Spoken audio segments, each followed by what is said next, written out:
In this week's episode, I take this stack of filament and turn this ugly lamp into this on this week's Filament Friday.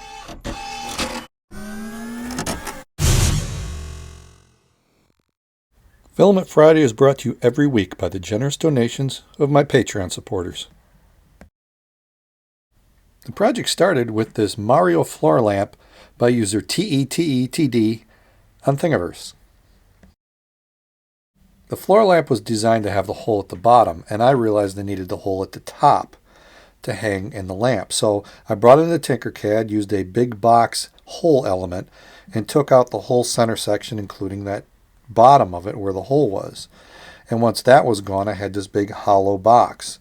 So I needed a new top on it, which is the bottom in this picture. So I brought in a box element, made it really flat, and put the center hole in it for the lampshade.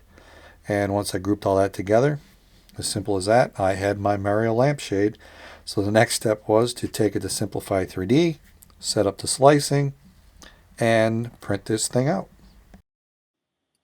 I loaded it into the CR10 profile within Simplified 3D, and you can see it barely fits around the sides, but it's still a ton of height. There's a lot of height on this thing. So I printed it on the CR10, like I said, with a 15% infill, a 0.3 layer height, like I said, 15%.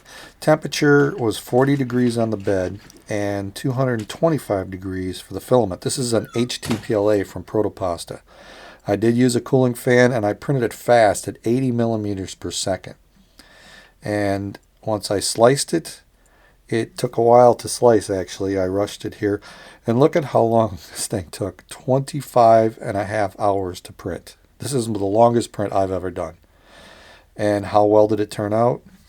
Beautiful. I didn't see any real flaws in this thing whatsoever. It looked good at all points, including the hole was perfectly round. I was really happy with this print. So next I found the Super Mario character, and I turned it into an SVG file, which is a single color, and brought that into Tinkercad. And all you do is you import and then load the file, and it imports .svg file. So that's real easy, but it comes in a 2D, and then it makes it 3D a certain thickness. So how did I get to this? Well, basically I just took a bunch of box elements and made it. I stacked them on top. You can see the different levels.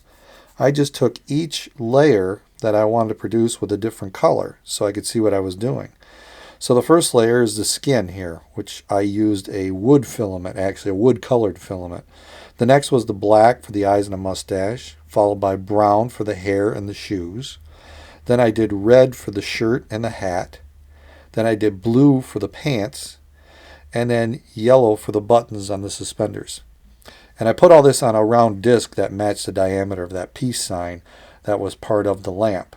So as I twist this around, you can see all the different layers, and every layer was 2 millimeters. So I went up 2 millimeters off the disc for the skin and everything else. And all I did, like I said, just drop blocks in, shaped them to the way they needed to be, dropped them to the proper size, and then changed their color. So it came out pretty good, but now I needed to export this and import it into Simplified 3D, and here it is. And without the colors, it looks kind of crude. It doesn't look that special at all. The colors do all the magic. And I needed to make multiple layers, so each color needed its own process. So the processes were all the same. Printed again on the CR10 and PLA. I did 30% on this, so it would be a little more solid. 0.3 layer height, infill 30%. Temperature-wise, I did 40 degrees on the bed again. And then at primer extruder, I did 215. I'm using a bunch of different filament, mostly inland. 100% cooling fan. I did 60 millimeters per second on these. Standard scripts that I have for my CR10, the ending script would shut off the extruder, turn off the bed, which was a mistake. I should have left the bed on, home the y-axis, and disable the motors. And then I'd go to advanced, and I would set the height to where it would stop. In this case, the first layer was 2 millimeters, which was the disc. Then I would just add a process and then go modify. And everything else was pretty much the same. The layer height was still 0.3. The infill was the same. The only thing I really changed was the starting point of 2 millimeters to 4 millimeters. So every 2 millimeters was a different color. And I did all that until I got to step 7. and that was 12 to 14 millimeters. So the total height was 14 millimeters of the Super Mario. And then I sent each of those as individual STL files, or G-code files. So process 1 was file 1, which was the disk. And then process 2, I did that one individually as a G-code file. And that was Mario, the skin. This is a skin layer. And you can see there's a slight gap there, 2 millimeters off the bed. And I kept doing this till I got to process 7. And this is the little buttons on the suspenders. So once I did that, you can see they're just floating in air. They're 12 millimeters off the bed. So I ended up with 7 different G-code files, loaded those on the SD card, and then one by one, I would change filament and print them out by the individual file. So here's the disk that's printing. This is a quick time lapse. And from there, then the skin printed with the wood colored filament. And then once that was done, I loaded the next one, which was the black. Now you can start to see the disc is lifting in the right-hand corner. That's because I let the bed cool. So it started to warp. And as thing went on, here's the brown color being the shoes and the hair being printed, and then the red. And every time it would warp a little more. So that side was just constantly warping. And then the blue printed, and then finally the 2 yellow buttons. And when it was done, it looked really good from the top. Just that warping on the right-hand side was a problem. But overall, I thought this came out excellent on the CR10. At a 0.3 layer height, I was really pleased. So to try and fix the warping, I clamped it down on my bench, and then I used a heat gun, got it soft, and then clamped both sides and put some weight on this thing. And just clamped it down, let it harden or cool off after about 30 minutes. Now, I could have done this a second time because I still got a little bit of warping, but it was close enough.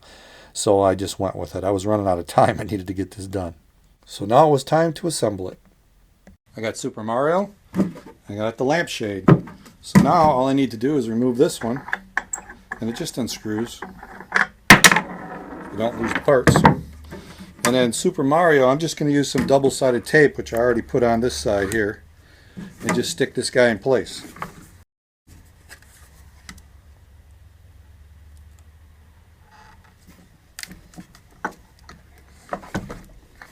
That actually holds pretty good. Then I put a yellow lamp in it. Just put the top on, screw it down, plug it in. I dimmed the lights, and there we have it. A Super Mario lamp. Tell me what you think of it in the comments below. If you like this project, maybe check out some of my other projects in the videos here. If you want to help support the channel, $1 a month to Patreon really helps. And if nothing else, please click on that logo and subscribe. So that's it for this week. I'll see you next time on Filament Friday.